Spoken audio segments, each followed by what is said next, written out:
I never thought I would end up here, sitting alone in the dark, whispering my truth to a screen. But here I am. Maybe if I tell this story, if I let it out, I'll finally stop hearing it echo inside my head. Jason and I were together for 3 years. We met in college. He was funny, charming, the life of every room.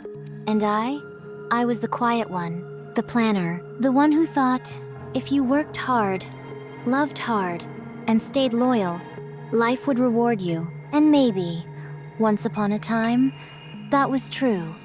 But life has a cruel sense of humor. The last few months, everything changed. Jason started coming home late. He stopped sharing things with me. He used to text me throughout the day, send little memes or check-ins, but those stopped too. At night, I'd sit next to him on the couch, but it felt like we were miles apart. His smile was still there, but it wasn't for me anymore. I tried to convince myself it was work stress, that we were just in a slump.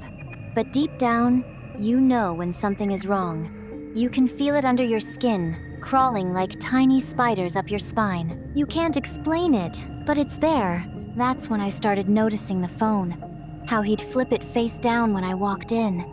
How he suddenly needed to step outside for private calls. How he would smile when he looked at the screen, a smile I hadn't seen directed at me in months. So I made a decision. One I'm not proud of. I bought a hidden camera. I told Jason I was visiting my sister for the weekend. I kissed him goodbye Friday morning, heart pounding so loud I was sure he could hear it. As soon as I left, I parked down the street, waited for 10 minutes, and then crept back inside to set up the camera. It was small, just tucked behind the bookshelf, facing the living room. I whispered to myself, "You're just being paranoid. You'll come back, check the footage, and feel stupid." But some part of me already knew I wasn't being paranoid. The weekend was hell. Every dinner with my sister, every movie we watched, every late-night glass of wine I was pretending.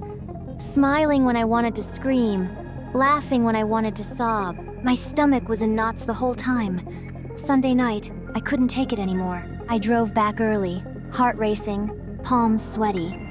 Jason wasn't home yet. I ran inside, grabbed the camera, plugged it into my laptop, and pressed play. At first, everything seemed normal. Jason came home, ordered takeout, watched TV. I almost laughed at myself. But then 11:15 p.m., he got a text. I saw his face light up, a grin spread across his face. He jumped up, straightened his shirt, and started pacing. And then, the front door opened. She walked in. She was beautiful, tall, dark hair, confident in a way I'd never been.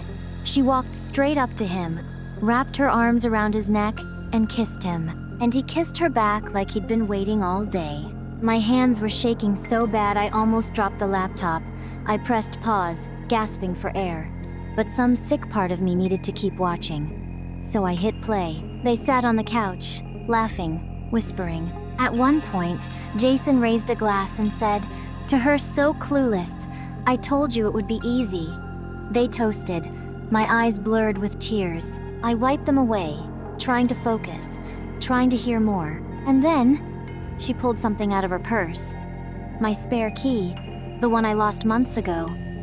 She twirled it around her finger, smirking, and said, she never even noticed. That was the moment something inside me broke. I don't remember how long I sat there. The video kept playing. Them kissing, laughing, disappearing into the bedroom. My body felt cold, numb, like my soul had slipped out of me and left an empty shell behind. When Jason came home later that night, I didn't confront him. I didn't scream or throw things or demand explanations. I just watched him. Watched the man I thought I knew move around the house, humming softly, checking his phone, completely unaware that his entire world was about to change. The next morning, I woke up early, packed a single bag, left my key on the kitchen table with a note. "You lost me forever." I walked out the door without looking back. People think betrayal is about anger, about revenge, but it's not. It's about grief. Grieving the person you thought you knew, grieving the future you thought you were building, grieving the part of yourself that believed you were safe, that you were loved, that you were enough. I'm not sure who I am now, but I know one thing. I'll never let myself be that blind again.